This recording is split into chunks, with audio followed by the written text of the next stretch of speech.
L'hydroxychloroquine, la polémique sur l'hydroxychloroquine, sur les traitements préconisés par Didier Raoult. Est-ce que ça a été finalement une rampe de lancement pour une forme de sécessionnisme et de vecteur pour les idées complotistes en France?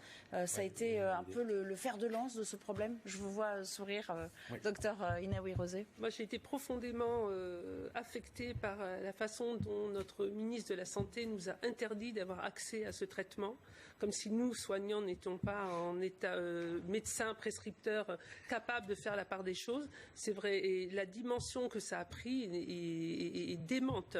Et quand j'ai vu que le ministre de la Santé, Olivier Véran, avait retweeté l'étude dans le Lancet qui était complètement bidonnée en disant vous voyez bien ce traitement c'est une catastrophe, on n'a pas compris quoi. Je veux dire c'est pas possible.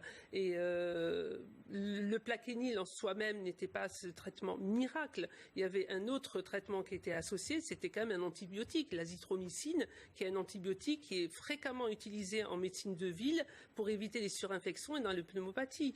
Donc cette espèce d'acharnement qu'il y a eu autour de cette molécule avec des règlements de compte entre pontes a affecté non seulement la population mais aussi nous les soignants. Il y a eu en plus, concernant cette affaire Raoult, il y a eu un véritable déni. C'est-à-dire que, si je ne me trompe pas, moi je ne suis pas médecin, mais mon épouse l'étant, elle m'a quand même un peu expliqué les choses.